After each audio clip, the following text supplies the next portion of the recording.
Assalamualaikum dan selamat pagi. Hai, korang pernah dengar tak ataupun pernah baca tak statement daripada kajian yang menunjukkan bahawa rakyat Malaysia, separuh daripada rakyat Malaysia tidak ada tabung kecemasan walaupun 1000. Okey, hari ni saya nak share saya punya tabung kecemasan, di mana tabung saya simpan dalam bentuk emas. Ada 5 gram.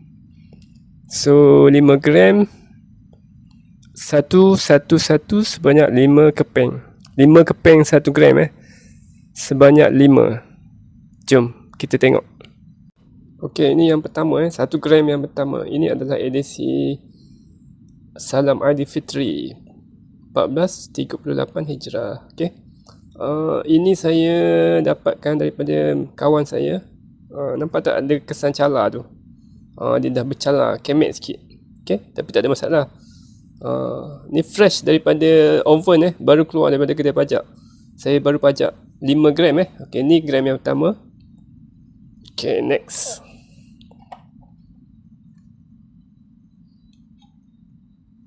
Okay, ini gram yang kedua lah. Ini bertemakan Tan Sri Yang Amat Berhormat Tan Sri Datuk Haji Muhyiddin Yassin, kita punya bekas Perdana Menteri. Okey, itu yang kedua. Okey. Yang ketiga, ini adalah edisi 1 gram juga. Edisi keluarga Malaysia Tengku Abdul Rahman, Putra Al-Haj, kita punya bekas Perdana Menteri juga, iaitu sempena merdeka ke-65 tahun. Okey. Next, ini adalah Carina Nebula. Okay.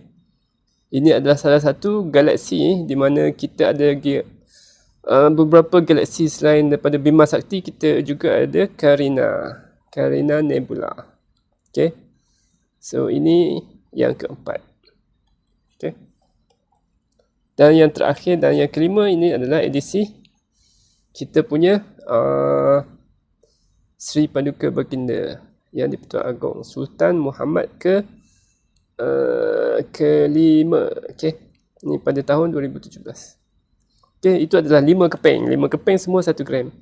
Jadi itulah saya punya simpanan kecemasan. Sebab apa? Saya 5 gram ni saya baru je keluar daripada pajak, kedai pajak. So masa tu saya dapat pinjam 2K sekitar 2000 lah. 2000 something. And then saya bayar 2,300 total semua sekali, baru saya dapat tebus balik. So okey lah, 2,000 tu saya dapat pakai. Okay. Okey lah, daripada pinjam Along tak payah cakap dia punya bunga kan. At least ni kita pinjam bayar lebih sikit. Okay. Guna tabung ataupun harta sendiri. Okay. Sebab tu bila kita pergi kedai pajak, biasa nampak tak yang saya pergi dekat Kajang ni, dia punya staff macam duduk dalam penjara tau. Dia punya pagamsi tu. Tahu tak kenapa? Sebab dekat kedai pajak dia ada 2 benda. Yang pertama duit, yang kedua emas. Okay? Jadi kumpullah emas. Tak perlu malu nak pergi kedai pajak. Okay? Hanya orang berduit saja, orang berduit dan beremas sahaja yang pergi kedai pajak. Okey. Okey, siapa nak join saya Public Gold, tengok profil saya. Terima kasih.